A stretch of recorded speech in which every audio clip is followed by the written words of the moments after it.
Hello everyone.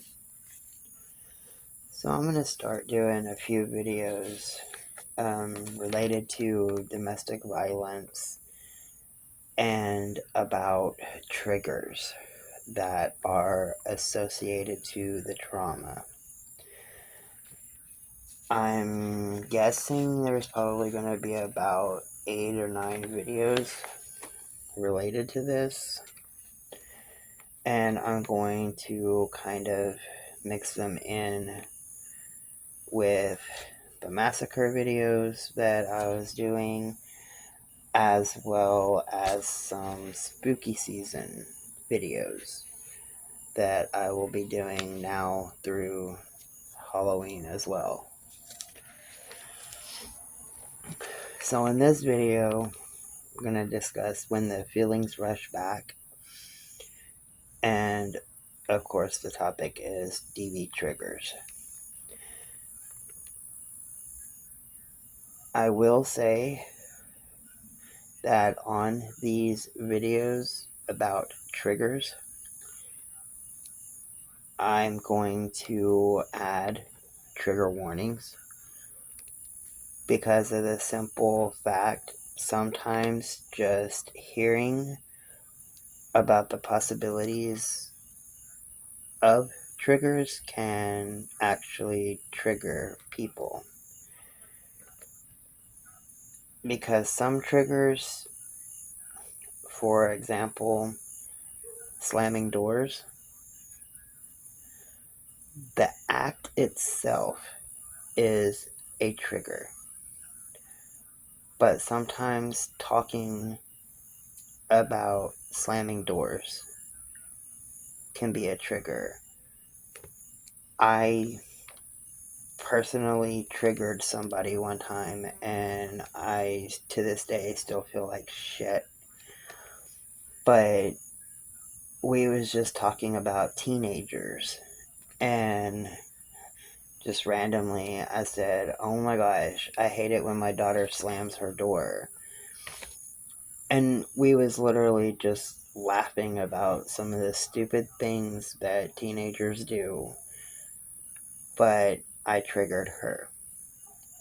And like I said, I still feel really bad about that. But it was a lesson learned. Whenever I'm speaking to somebody that I know has been in a situation, I really try to pay attention about when they talk about their triggers. And then I try really hard to not even bring it up into a conversation, even if the conversation is something completely different.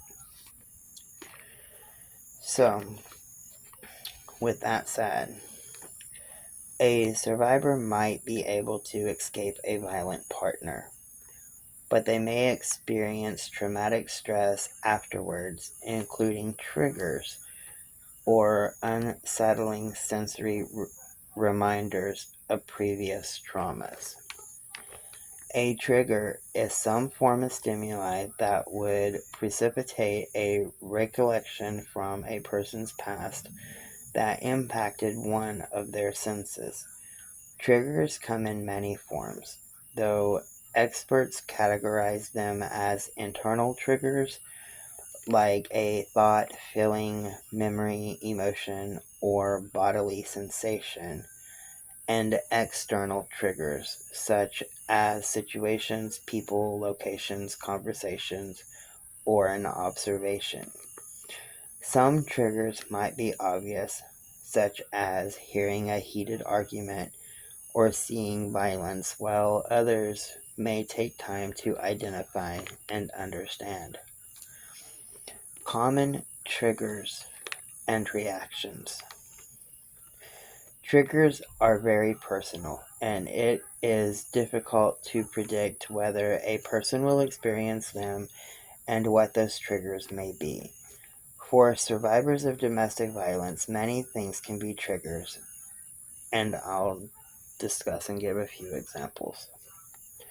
Certain sounds, such as yelling, glass breaking, or doors slamming. Witnessing a couple arguing. sights from locations where they were attacked, the smell of an attacker's cologne or perfume, specific color, pattern, or style of clothing that the abuser wore, taste of blood in mouth, close proximity to others, especially if they remind you of the abuser, touch from another person, such as a hug or a pat on the back, or even just a simple brush past someone. Questions or comments made innocently enough by someone else that a survivor's controlling abuser used to make, such as, "What did you do today?" or "Who's on the phone?" Anniversaries of dates specific to the couple.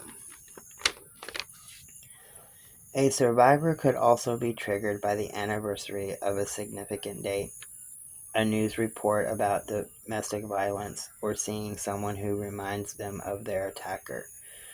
That is important enough to repeat and to always keep in mind. On the outside of the abuse, sometimes we don't understand why someone doesn't want to go to the office Christmas party or the town parade.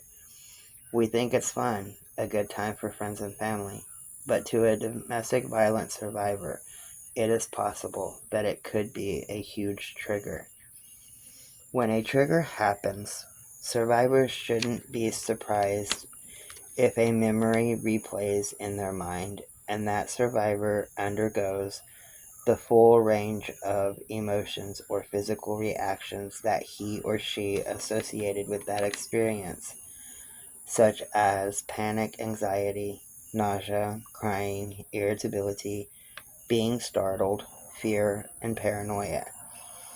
Post-trauma is powerful, or past trauma is powerful, and it is not uncommon for a survivor's response to be equally strong. Some triggers might be easy to avoid, like not driving by your old house. But what can survivors do to work through the triggers that are not so easily to avoid? Be prepared that triggers can and will happen. It is important for people to realize that it is okay not to be okay. After enduring the trauma of domestic violence, it will take time, even years for some, to get to the point where certain sights, smells, and sounds don't trigger a stressful event. Triggers can occur for years after the trauma, so you shouldn't necessarily be alarmed if something triggers you after you have been free from the violence for some time. Catch triggers early. When you learn what your triggers are, you might be able to catch your response in that moment. If you have a small snowball in your hand, you can crush it fairly easily. But once you have rolled it around for a while, it becomes too large to smash. Our thoughts are the same way. If you catch yourself at the first sign of a trigger, you can better manage the situation. Talk it out. While different strategies work for different people, one thing has been shown to help across the board, and that is talking about your thoughts and feelings. That can be with a close friend, a family member, a spiritual leader, mental health professional, or someone else you trust. Find a positive sensory experience. Just as certain sights or sounds might incite panic, others can calm you down. Explore positive sensory input that can help you combat the effects of a trigger. Try different inputs like petting a pet, putting on your favorite song, or inhaling a relaxing scent. When you begin to feel overwhelmed, and see what works for you. If there is anything that you do to calm down any of your triggers from past trauma, be it domestic violence or a car wreck or, anything like that that gives you the symptoms of the trauma. And I say symptoms of the trauma because that is exactly what a trigger is. Then please comment them below, because I'm always looking to write down personal experiences and stuff and ways to combat them.